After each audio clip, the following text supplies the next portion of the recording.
नमस्कार दोस्तों, success study Baloda YouTube channel में आपका स्वागत है।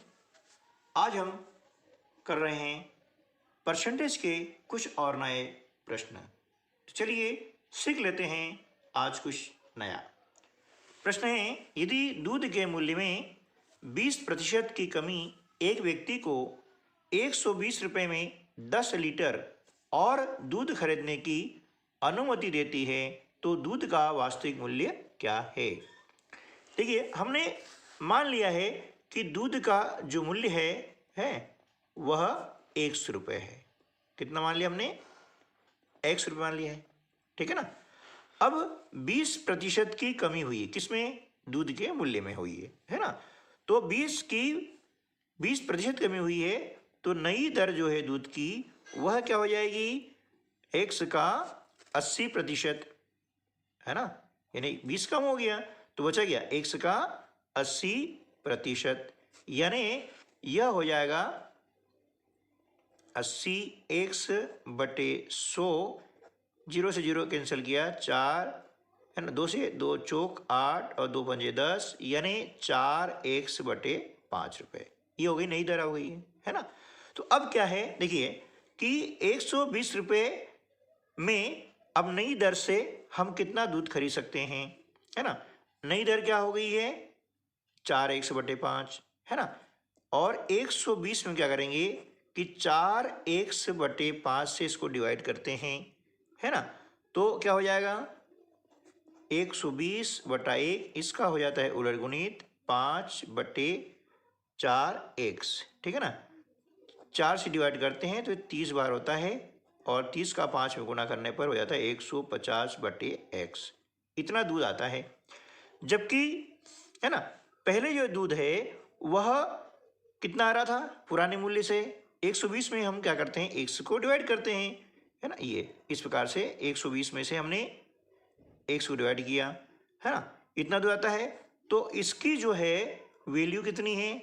10 लीटर के बराबर, यानी 10 लीटर दूध और आ जाता है। अब इनको हल करेंगे, है ना। दोनों आधार समान है, इसलिए क्या करेंगे? 150 में से 120 हमने माइनस कर दिया तो बचा कितना? 30, है ना। 1 से गुणा करते बन किसमें? 10 में, 10x, है ना। 0 से 0 कैंसिल हो गया, यानी 1 बराबर क्या हो गया? 3 रुपये, है ना। यानी दूध का जो वास्तविक मूल्य है वह हो जाएगा 3 रुपये, ठीक है ना। इस प्रकार से हम इसको सरल तरीके से हल कर सकते हैं। चलिए अगला प्रश्न है।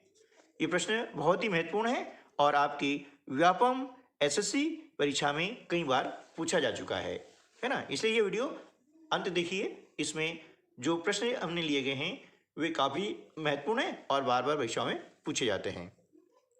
ये प्रश्न है, एक छात्र जब 30% अंक प्राप्त करता है तो 50 अंकों से अनुत्तीर्ण हो जाता है, ठीक है ना। तो मान लिया कि परीक्षा के कुल अधिकतम अंक कितने हो गए? 100 हो गए हैं, है ना। हमने 100 माना है तो 100 का 30% जो प्राप्त करता है, 30% यानी 30/100, है ना, इतने प्राप्त करता है। और 50 अंकों से अनुत्तीर्ण हो जाता है, फेल हो जाता है, यानी 50 जोड़ देंगे तो क्या हो जाएगा? उसके परीक्षा के अधिकतम अंक हो जाएंगे। अब एक अन्य छात्र क्या करता है कि जब 230 अंक प्राप्त करता है तो 30 अंकों से उत्तीर्ण हो जाता है ना।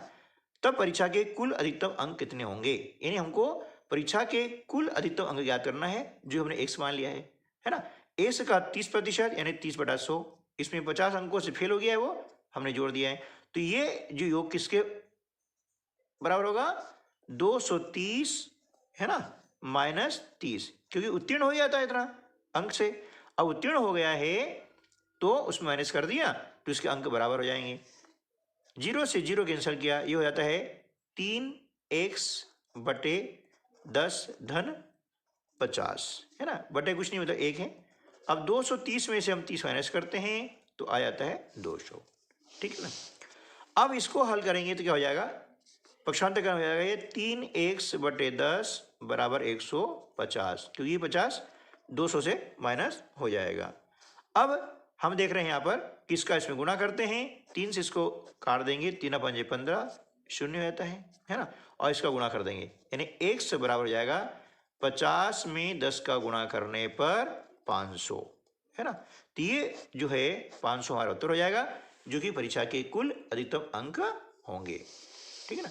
चलिए नेक्स्ट क्वेश्चन है, एक परीक्षा में 36% विद्यार्थी अंग्रेजी में और 40% विद्यार्थी हिंदी में फेल हो गए हैं।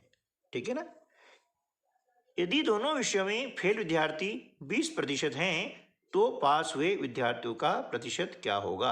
अब देखिए, केवल जो अंग्रेजी में फेल हुए हैं, है ना, केवल अंग्रेजी में फेल हुए जो हैं, अंग्रेजी में फेल हुए हैं, कितने हुए हैं, वो हैं 36 टोटल हो गए।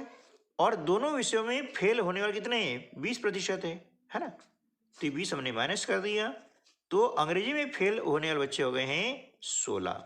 ठीक है ना। इसी प्रकार से केवल हिंदी में फेल होने वाले कितने हो जाएंगे, है ना। कुल है हमारे पास में 40, उसमें से 20% हो गए दोनों विषय में, यानी हो गए 20। ठीक है ना। और दोनों विषयों में फेल होने वाले कितने हैं, है ना, दोनों विषयों में फेल होने वाले वो कितने हैं, 20 हैं। ठीक है ना, ये हो गया। अब कुल हम देखते हैं कि कुल जो है फेल होने वाले विद्यार्थी कितनी है ना, कुल फेल होने वाले विद्यार्थी। ठीक है ना। अब देखा कि केवल जो अंग्रेजी में हो रहे हैं वह कितने हैं, 16। केवल हिंदी में जो फेल हो रहे हैं वह कितने हैं, 20। और दोनों विषयों में फेल होने वाले कितने हैं, 20। ये हमने जोड़ दिया तो हो जाता है 56, है ना। 56 जो विद्यार्थी हैं वो फेल हो गए हैं। तो पूछा क्या है कि पास हुए विद्यार्थियों का प्रतिशत क्या होगा, है ना। कुल प्रतिशत होता है कितना, 100। तो इसलिए क्या हो जाएगा कि पास होने वाले विद्यार्थी, है ना, पास होने वाले विद्यार्थी वो हो जाते हैं कितना, 100% में से हमने 56% माइनस कर दिया तो हो जाता है 44%। ये हमारा उत्तर हो जाएगा, है ना। ये सब हमारे प्रतिशत में है ना, कि 36% में से 20% घटाया तो हो गया 16%। ठीक है। इस प्रकार से इस प्रश्न को हम आसानी से हल कर सकते हैं। यह प्रश्न कई बार जो है एसएससी और व्यापम की परीक्षाओं में पूछा जा चुका है। ठीक दोस्तों, तो मिलते हैं अगले वीडियो में, तब तक के लिए नमस्कार, जय हिंद।